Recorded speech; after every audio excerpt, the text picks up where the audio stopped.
Good morning aspirants, welcome to Exampur. हम है कलम से क्रांति, मैं पूर्णिमा गौर स्वागत करती हूँ आप लोगों के अपनी साइंस की पंचामृत में, जहां पे हम लोग 5 क्वेश्चंस करने वाले हैं साइंस के। तो जल्दी से अपने क्वेश्चंस को करना स्टार्ट करते हैं। सबसे पहला क्वेश्चन आप लोगों से कहता है कि निम्न धातुओं को प्रतिक्रियाशीलता के घटते क्रम में व्यवस्थित कीजिए। यानी कि आपको सबसे पहले हाईली रिएक्टिव को लगाना है, फिर उससे कम रिएक्टिव, फिर उससे कम रिएक्टिव। इस तरीके से आप अपने चीजों को लगाना स्टार्ट करेंगे। तो आप लोग एक कोड याद रखिएगा कि केदारनाथ का माली आलू जरा फीके पकाता है, आलू जरा फीके पकाता है। कौन है आगे आओ प्लीज, कौन है आगे आओ प्लीज। ठीक है, ये तरीका से आप क्या याद रखोगे? Potassium, sodium, calcium, magnesium, aluminium, zinc, ferrous, lead, hydrogen, copper, hydrargyrum यानी कि मरकरी, सिल्वर, गोल्ड और प्लैटिनम। तो अगर मैं यहाँ पे देखूं आपको कौन कौन से 4 एलिमेंट्स यहाँ पे दे रखे हैं, आप कहोगे मैम आयरन दे रखा है, तो ये रहा आयरन।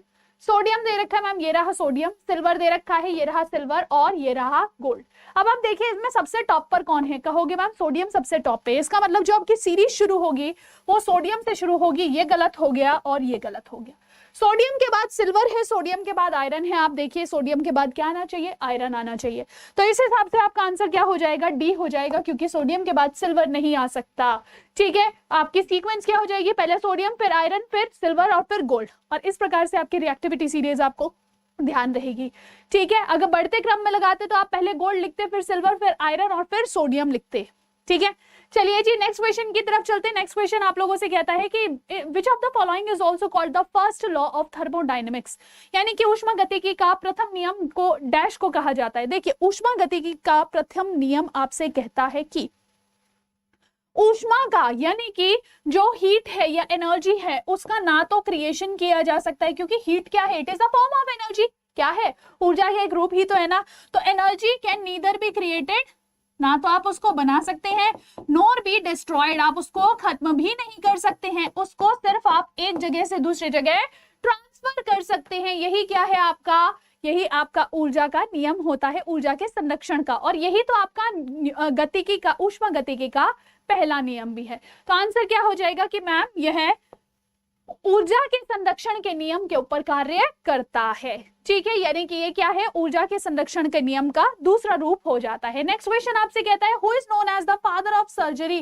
जल्दी से बताएंगे सर्जरी के जनक किसको कहा जाता है? शल्य चिकित्सा। देखिए आप लोगों से 5 डॉक्टर्स बार बार पूछे जाते हैं। अगर मैं यहाँ पे ई ऑप्शन और डाल दूं, हनीमैन, तो आपसे यहाँ पे 5 के क्वेश्चंस पूछे जाते हैं। पहला क्वेश्चन आप लोगों के सामने आ जाता है कि बताइए चरक कौन है? तो कह दीजिएगा मैम ये आयुर्वेद के जनक हैं। ठीक है, कौन है? आयुर्वेद के जनक कौन है?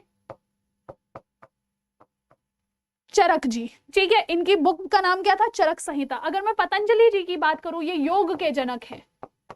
ठीक है, किसके जनक हैं? योग के जनक हो जाते हैं। हिप्पोक्रेट्स, ये कौन है? मेडिसिन के जनक हैं।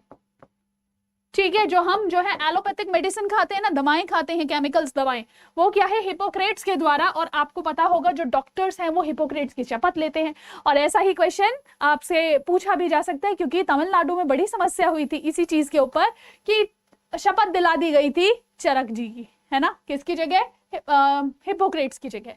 चलिए हनीमैन क्या है? ये आपके होम्योपैथी के जनक हैं। होम्योपैथी के जनक हैं। जो आप वो छोटी छोटी सी मीठी मीठी सी गोलियां खाते हो ना, उसके जनक हैं। ठीक है, ये आप ध्यान रखेंगे। चलिए जी नेक्स्ट आपके सामने आ जाता है, कहता है आप लोगों से कि what is the cryptogam. Cryptogam क्या होता है? प्लांट्स हैविंग कवर्ड सीड, यानी कि जिनके कवर होते हैं, ऐसे जिनके बीज होते हैं कवर्ड, ऐसे आपके प्लांट्स। तो बच्चा ध्यान रखिएगा, जिनके बीज कवर्ड होते हैं आप उनको एंजियोस्पर्म कहते हो। एंजियोस्पर्म्स कहते हो, यानी कि आवृत बीजी कहते हो। आवृत बीजी आप इनको कहते हो। दूसरा क्या है? फूल वाले पौधे, यानी कि फ्लावरिंग प्लांट्स। तो फ्लावरिंग प्लांट्स क्या होते हैं? ये आपके क्रिप्टोगैम्स नहीं होते हैं, ये आपके होते हैं फेनेरोगैम्स। फेनेरोगैम्स। ठीक है, यानी कि पुष्पी पौधे आप इनको कहते हो, पुष्पी पादप। ठीक है। नेक्स्ट आ जाता है नॉन फ्लावरिंग प्लांट्स, यही आपके क्रिप्टोगैम्स होते हैं, ये अपुष्पी पादप होते हैं, इनके पास बीज नहीं होते जिसकी वजह से इनके अंदर फूल नहीं आता है। ठीक है, तो ये क्या है, अपुष्पी पादप हो जाते हैं, इनके पास कोई फूल नहीं आता है। लास्ट आ जाता है प्लांट्स हैविंग कवर्ड सीड्स, जिनके सीड्स क्या होंगे, कवर्ड होंगे। तो जिनके भी सीड्स कवर्ड होते हैं ना, इनके अनकवर्ड सीड्स, जिनके खुले बीज होते हैं, तो बच्चे आप इनको कहते हो जिम्नोस्पर्म। जिम्नोस्पर्म यानी कि ऐसे बीज हैं जिनका जो बीज है वह क्या है, अनावृत है, जिसके ऊपर कोई आवरण नहीं है, अनावृत बीजी। ध्यान रखोगे, ये सभी क्या हैं, आपके प्लांट्स के तरीके हो जाते हैं। और ध्यान रखिएगा कि जो एंजियोस्पर्म्स हैं और जिम्नोस्पर्म है, ये फेनेरोगैम के ही टाइप होते हैं। और जो आपके अपुष्पी पादप होते हैं, इसमें थैलोफाइट आ जाता है, इसमें ब्रायोफाइट आ जाता है, और इसके अंदर टेरिडोफाइट आ जाता है।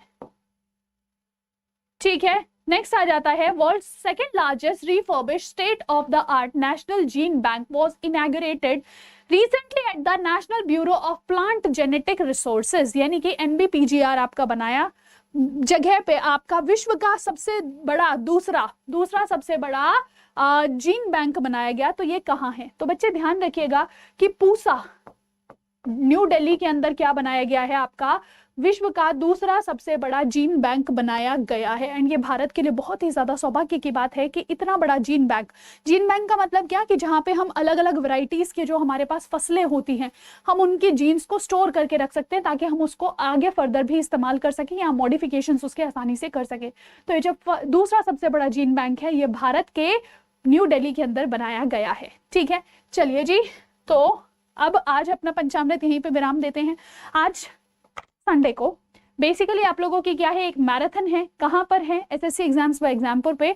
तो आप सभी बच्चे उस मैराथन में हमारे साथ जरूर जुड़ेंगे। तो चलिए फिर आज के सेशन को हम लोग यहीं विराम देंगे और मिलेंगे आप लोगों से अपने अगले पंचामृत सेशन में। मेरे साथ जुड़ना ना भूलिएगा, और आप लोगों के जो कमेंट्स होते हैं, these are source of motivation for me. तो डेफिनेटली मेरे इन सेशंस के साथ जरूर जुड़िएगा, क्लास को लाइक कीजिएगा, चैनल को सब्सक्राइब कीजिएगा और क्लास को शेयर भी कर दीजिएगा।